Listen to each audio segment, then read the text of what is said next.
Hey, this is Matt once again. What about another videos? Another paid request, this time for Nate. And for those interested in requesting any type of videos, topics, reactions, commentaries, reviews, feel free to send it either directly to my PayPal or join my Patreon. Both links are down below in the info box. Now, this is for a film called The Fisher Team.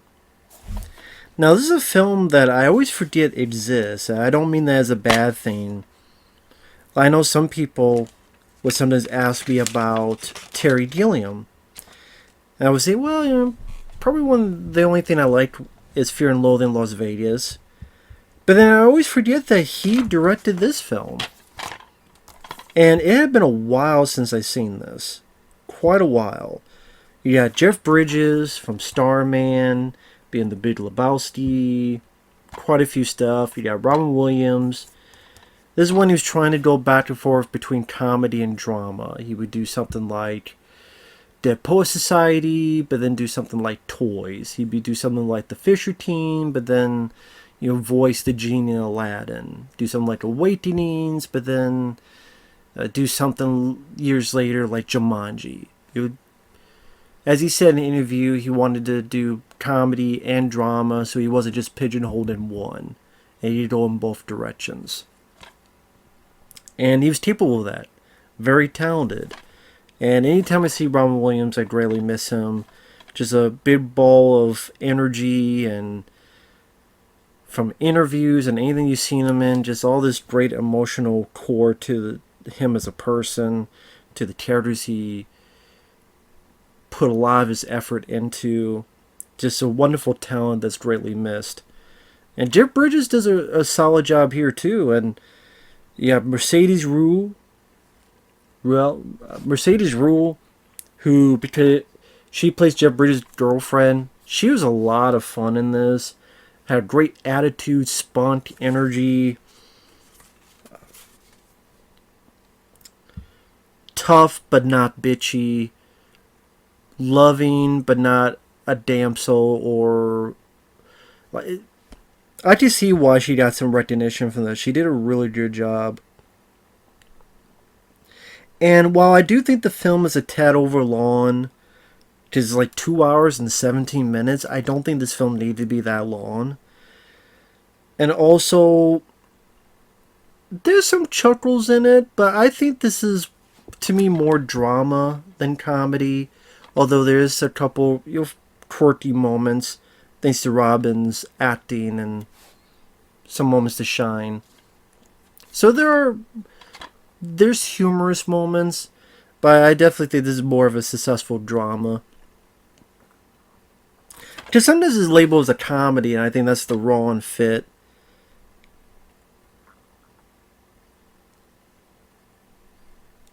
And you know what? This was a damn good movie. Watch this again. This was a damn good movie.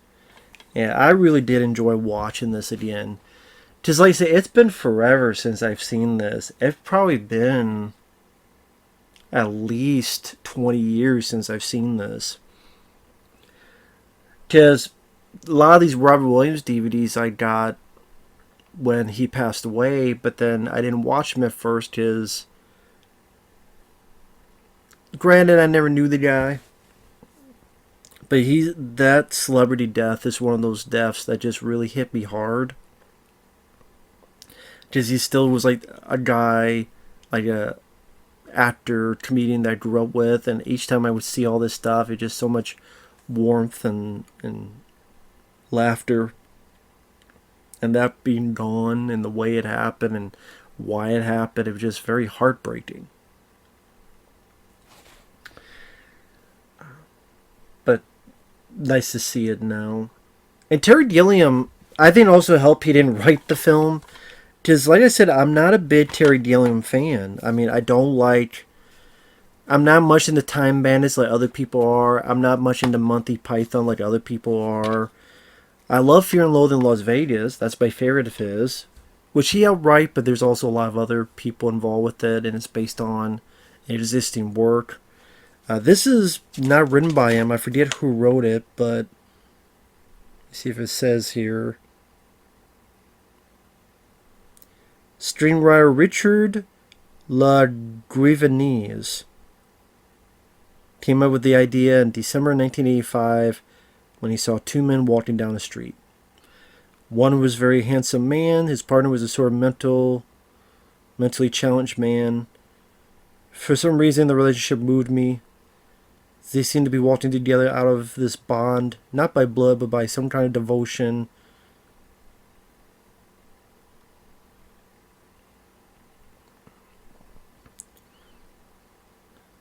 Very nice. But yeah, Jeff Bridges plays this guy who's like a shot jock radio DJ guy. You say Howard Stern type. And he's talking to some people, including this guy, about, oh yeah, yuppie bar, whatever, it's us or them. You say you don't go on this date. Remember what happened to you on the other date, man? Well, he's getting ready for these deals. He's on top of the world, and he gets back to his apartment, and there's a program on the news where apparently that guy that he talked to on the radio went into that bar with a shotgun. A lot of people died, killed a lot of people, ended himself. And I thought Jeff Bridges did a great job with his performance, his reaction, dumbfoundedness. And just this fuck. You just instantly saw a character on top of the road. I keep wanting to say on top of the road. I don't know why. On top of the world. Just shattered. You just see he had everything and boom. His eyes, his reaction just shattered. Just a really nice reaction. So it's 3 years later, and he's working at this video store with his new girlfriend, Mercedes Ruehl. She does a really good job. Her. Like I said, she's got a good attitude to her, and she just... Oh, no shit girl. You think a Cadillac man, he's a no shit guy. No shit girl, Mercedes Ruehl. Like, really, she did a really nice job. And Jeff Bridges, he's still affected by this from years ago. He still feels guilt. He doesn't quite know how to deal with people and what to do next. And he goes out. You don't quite know what he's going to do. Or maybe you do. Maybe he's going to end himself, whatever. He gets attacked, and these people help him. One of them happens to be Jeff Bridges' savior, in this case, Robin Williams. One exchange is the people trying to burn up Jeff Bridges, set him on fire, sees Robin Williams and calls him a word that rhymes with maggot. And really? Well, I do believe in fairies. Let the bum go, dipshit. Able to fight him off, save Jeff Bridges. And then when Jeff Bridges wakes up, Robin talks about how he's on the journey to find the Holy Grail. And I don't know why I have this on. I just realized it's because I was doing a reaction before and I forgot to take it off. So maybe that kind of fits because it deals with mental illness. And I definitely have some kind of mental illness, usually with my reviews. So it actually fits. And it's one of those things where the bond grows, where Jeff Bridges finds out some stuff about Robin Williams, and particularly his wife was in that bar years ago. So and it kind of what led to Robin's breakdown of mental capabilities. So Jeff Bridges feels guilty, he wants to help him, whether giving him money. If that's not enough, then what else he can do. And like this bond starts to form and starts to grow, and you see how these two are slowly mending their wounds psychologically. And, like I said, there are moments of humor, but to me, like I say, it's much more of a solid, great drama with little speckles of humor thrown throughout. And there's a lot of really interesting camera work. Like Terry Gilliam From what I understand, he wanted to do this because he wanted to stay away from a big budget effects movie because he had done The Adventures of Baron Munchausen and other stuff, and they weren't really doing that great, so he wanted to do something a bit smaller. But even then, the way he has like certain unique camera angles and that still make you feel unique and different from the norm, different from the pack. So it's still these interesting shots. And I thought the script was very solid. Whether it be Mercedes talk to Jeff Bridges, talk about how, well, the devil's a lot more interesting. Believe me, I've slept with some saints. I know what I'm talking about. Or there's a nice scene where Jeff Bridges is waiting for Robin. He's talking to this other guy who his legs aren't working. He's out here getting change. And the guy tells this nice story. Well, nice in the fact of it makes you think a bit about how, imagine one guy passes by me, maybe gives me a thing or not, and then he goes to his job, and he just pissed at the job, just pissed at the boss. And he's going to do something about it, and he's so mad at it, he's going to take a pair of scissors, go to stab him. But then he remembers me, where I'm at, what I'm doing, begging for money. He realizes, you know what? Maybe I won't today.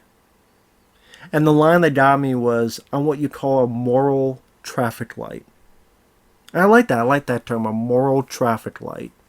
I thought that was a really nice phrase of words showcasing that.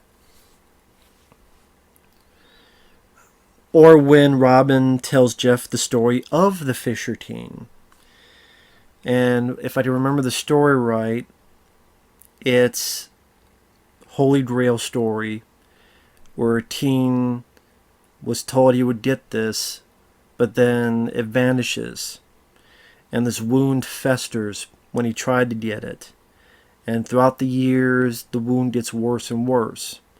Until one day, he's depressed, he's hurting, and this smaller individual, not one of the brave knights or any type of martyrdom, but someone goes and says, what's wrong? Oh, I'm thirsty. Okay, here's something for you to drink. And so the teen drinks it, and it's like, his wound heals, and it's the Holy Grail. He feels better. How did you get this when all the knights I have couldn't? And then the other guy goes, I don't know. You're just thirsty. That's all I was thinking about. It's the fact that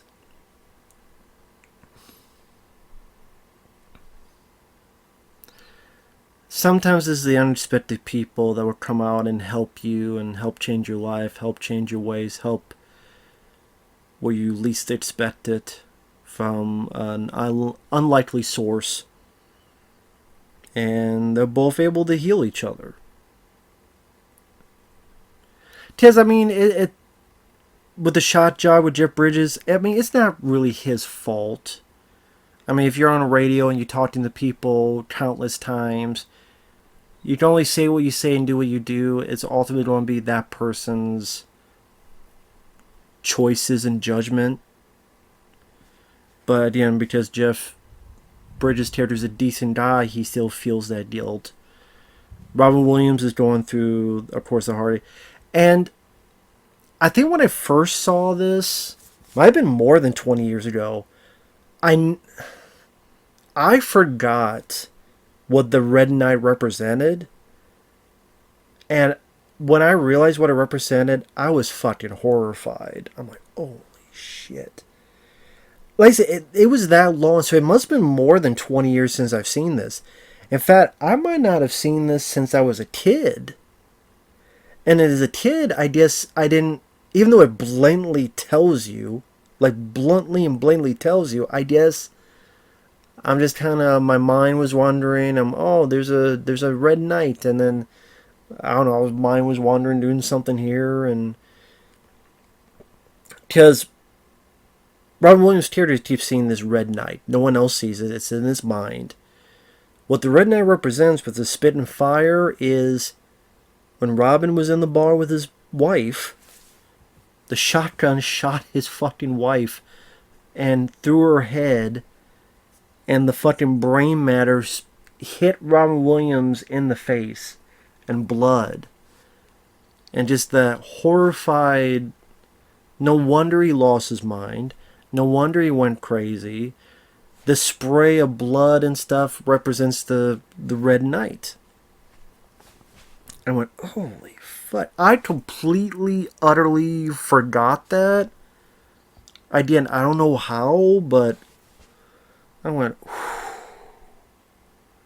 I thought Robin did a really good job playing this guy that just, even to a point where he's going out with this new girl played by Amanda Plummer, and he's having a nice night with her. She leaves, goes back to her room in her apartment. He's happy, and then as soon as he moves, this is what I like Terry Gilliam did.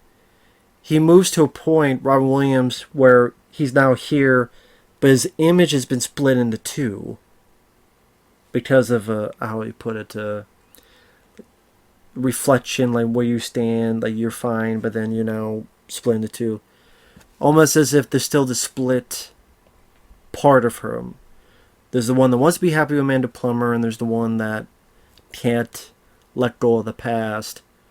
And he's begging, please just let me have this, please. You just feel sorry for the guy. Fucking heartbreaking.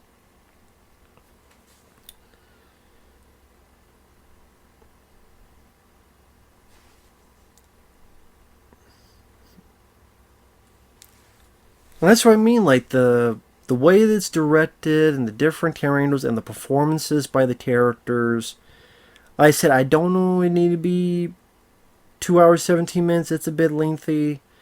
Like I said, this says an astonishing comedy. I'm like, I would not call this a comedy. Again, I would call this a drama with some humorous touches. I mean, like this scene here where he's getting the crowd. How about you?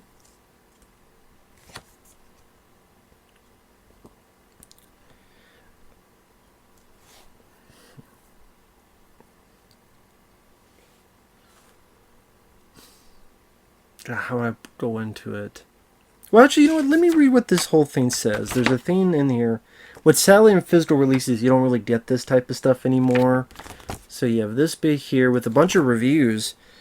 Newsweek, a wild and vital movie. Joel Cedar, Good Morning America, truly a great movie.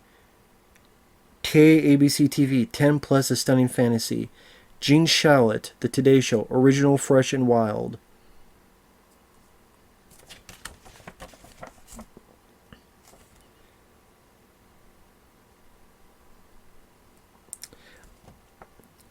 I found this book by Robert Johnson, a Jungian psychologist who took the Fisher Team myth and paralleled it with Jungian analysis to male psychology. It was so rich with so many wonderful images and material that it sparked a lot of information I wanted to get across. I took then my two characters. Before I hit on the story, I had no story. I worked for a couple years on and off. I put it away for 6 months and now look at it. I wrote two completely different scripts with completely different stories and just the same two characters.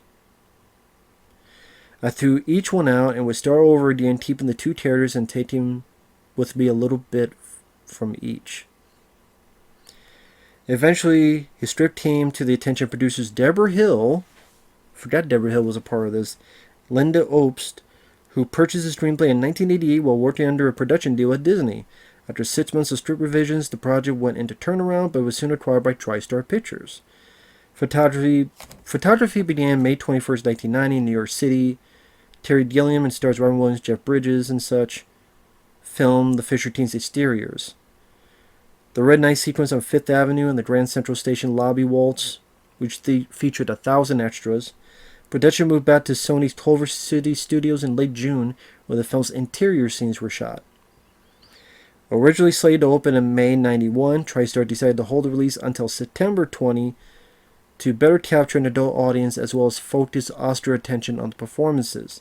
The strategy paid off when the Fisher Team grossed $41 million and received 5 Academy Award nominations: Best Actor, Robin Williams. Best Original Screenplay, Best Music, Best Art Direction, and Best Supporting Actress Mercedes Ruehl. And she did win. A film that Playboy magazine calls a bold, unique, and exhilarating cinematic trip. This is a bit sad that Jeff Bridges did not get any notice for this, because he did a really good job through all the emotions. And like, Robin Williams deserved the nomination, so did Mercedes Ruehl. But the fact that Jeff Bridges didn't get anything, I mean, he did get nominated for Starman back in the day, but I thought Jeff did a really good job with this, so bit of a shame that he didn't get nominated.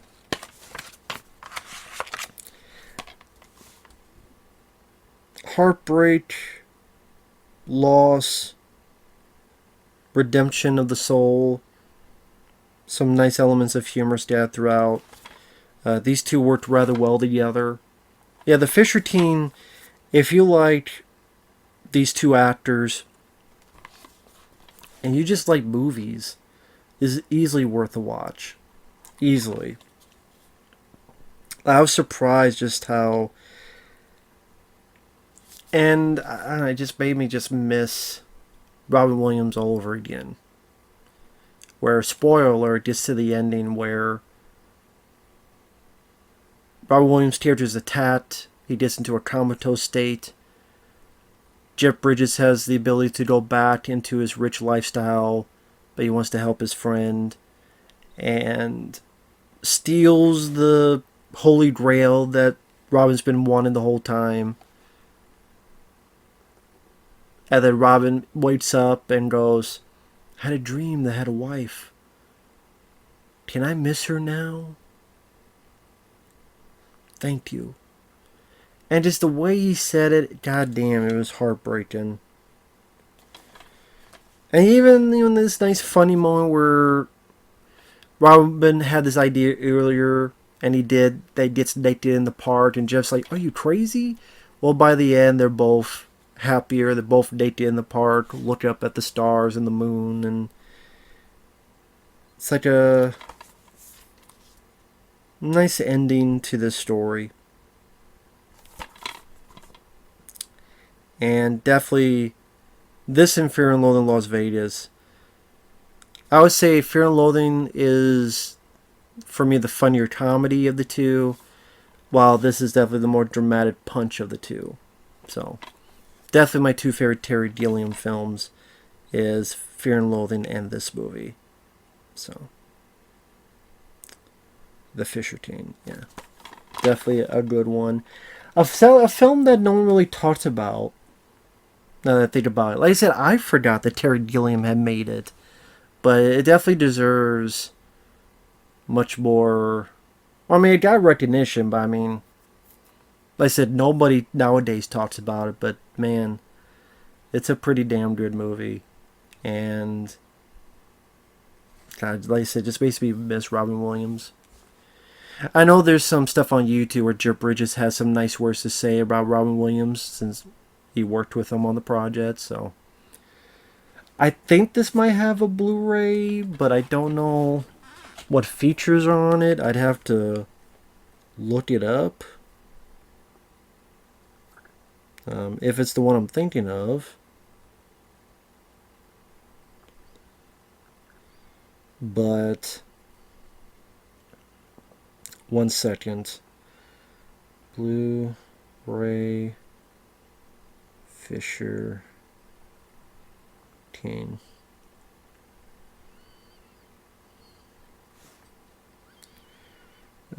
Shit, that's not the one I want to look at.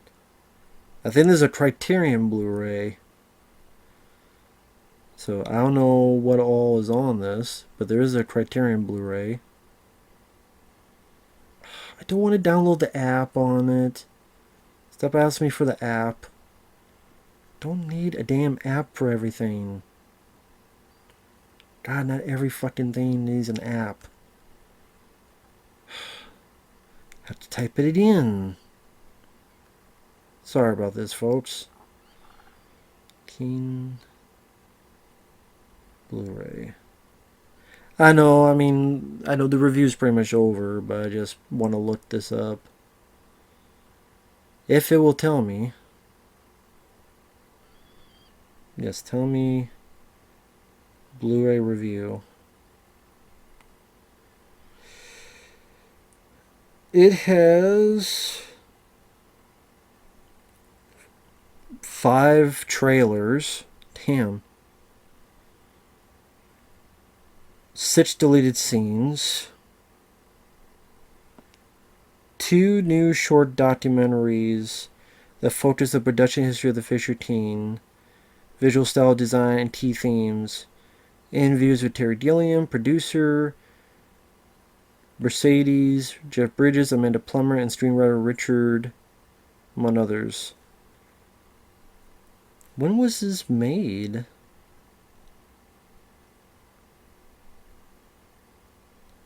(2015). So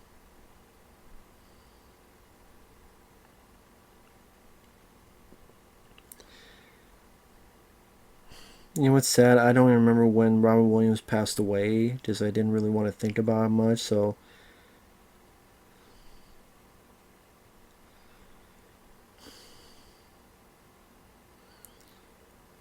when did Robin Williams pass away?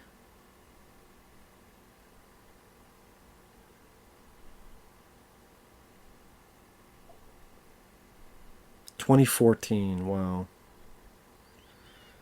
So he passed away August 2014. This came out 2015.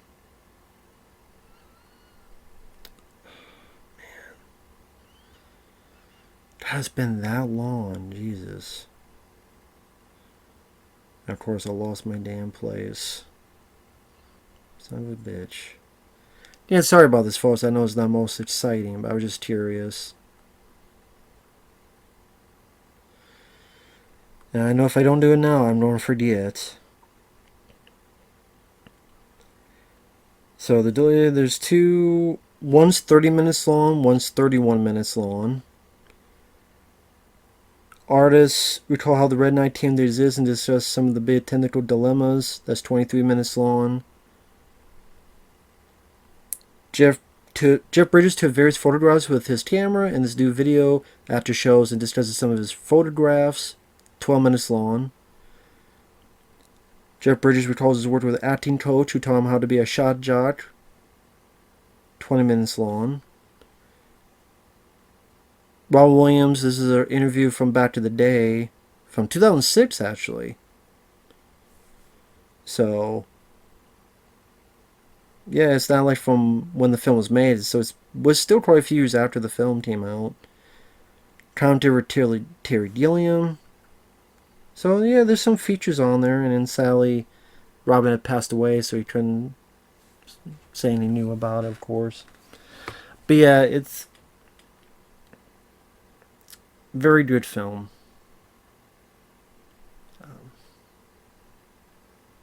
Really miss Robin a lot.